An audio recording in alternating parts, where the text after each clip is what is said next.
Last Alert, or Red Alert in Japan, is every checkbox you want from an 80s action game all rolled into one glorious package.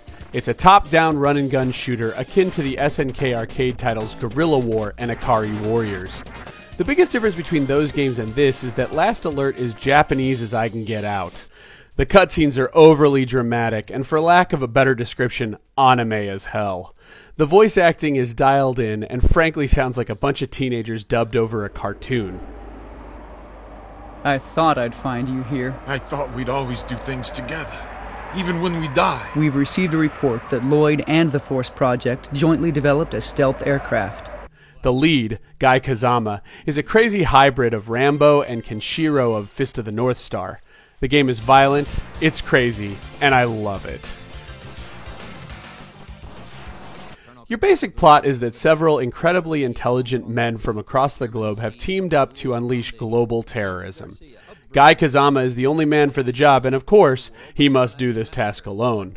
There are 5 major locations, each consisting of a handful of levels where Guy must infiltrate bases and buildings while also performing tasks like freeing hostages or defusing bombs.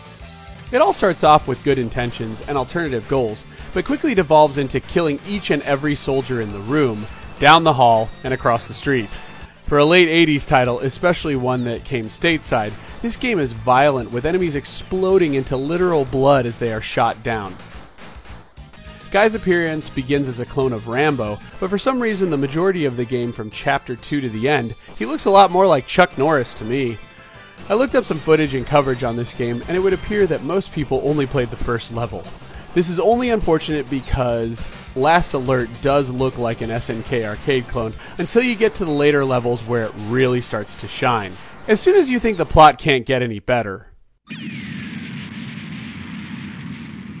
it does. As soon as you think the voice acting can't get any worse, Guy, it's you, Guy!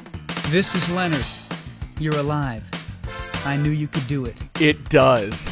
And as soon as you think the bloodbath on screen can't get any greater, of course it does. Last Alert is a long game that took me more than 6 hours on a single night to overcome, but it's totally doable thanks to unlimited continues. Along the way, you will see enemy numbers grow, fight various creatures from the animal kingdom, fight robots and computers, and of course a slew of massive boss enemies. I have to give the developers credit. They never cut corners when it came to distinct bosses. This is no surprise when you consider that the game was created by Lasersoft, the team behind Valis 2. As your opposition grows, so does Guy Kazama's powers, resulting in newer, more crazy weapons and a larger life bar. By the end of the game, you have a full screen worth of health, and you're literally blasting a 4-missile bazooka at your enemies. I have to take a moment and say that for as cheesy and wacky as this title is, Last Alert has to be one of my favorite, if not my favorite, game in this genre, and I've played the PC Engine version of Die Hard.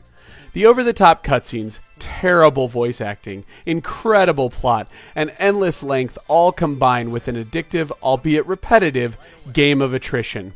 It's a genre and concept probably lost on today's gamers, but the nostalgic youth that fell in love with the NES version of Ikari Warriors would have been delighted to see this PC Engine CD 2 short years later.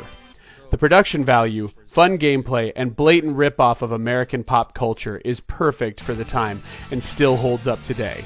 Yep, no doubt about it. If this looks interesting in the least, you have to pick up Last Alert. Well, that wraps up 1989 and the first full year for the PC Engine CD. At this point, there are 15 games available, 12 from 1989, and the 3 launch titles. This may sound like a small number, but remember that the PC Engine doesn't have any competition, and won't for almost another 2 years. Additionally, the US counterpart, the TurboGrafx CD, releases at the tail end of 1989 with a decent library including Valis 2, Sidearm Special, Ys Book 1 and 2, and Last Alert. While there were a limited number of TurboGrafx 16 consoles in Europe, the lack of sales meant that NEC skipped Europe completely for its new expensive CD system.